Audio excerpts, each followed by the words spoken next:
پاکستان فشر folk forum کی جانب سے پہلی جو ماہی گیر خواتین ہیں ان کے اسمبلی کا انعقاد کیا گیا تھا۔ ابراہیم حیدری میں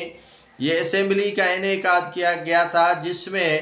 سیاسی سماجی شخصیات نے بڑی تعداد میں شرکت تو کی، لیکن خواتین کی بڑی تعداد وہاں اس فشر فوک جو پہلی خواتین اسمبلی تھی، ماہی گیر اسمبلی تھی، اس میں شرکت کی، جیسے یاسمین شاہ، عائشہ دھاریجو اور اس کے علاوہ وسنت تھری، میران شاہ، اقبال ڈیتو جو رہنما ہیں انسانی حقوق کے، بشما کماری، اور ان کے ساتھ ساتھ کافی خواتین نے شرکت کی، ابراہیم حیدری سے، کیاماڑی سے، ریڈی گوٹ سے اور جامشورو کے ساتھ ساتھ جو ہے وہ ٹھٹا سے، ٹھٹا، کوٹڑی، ٹنڈو، ممن خان، بدین اور مختلف جو علاقے ہیں وہاں سے خواتین نے بڑی تعداد میں شرکت کی، اور اسی اسمبلی نے اپنے جو مطالبات تھے وہ حکومت کے سامنے سپاس نامے کے طور پر پیش کیے، جس میں کہا گیا کہ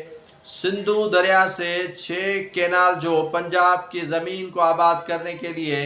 نکالے جا رہے ہیں، ان کی نکالے جانے کی شدید الفاظوں میں مذمت کی، اور کہا کہ اس طرح کی حرکات کسی صورت میں برداشت نہیں کی جائے گی۔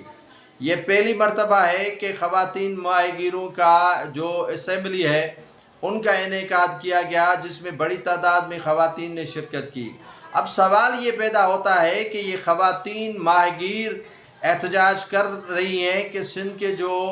پانی ہے ان کی شارٹیج پہلے ہی موجود ہے،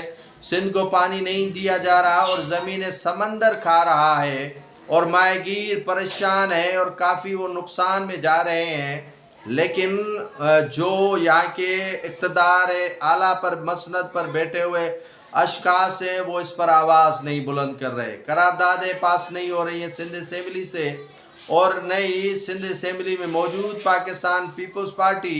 متحدہ قومی موومنٹ پی ٹی آئی اور دیگر جو جماعتیں ہیں وہ احتجاج نہیں کر رہی ہیں کہ اس طرح جو سندھ کو پانی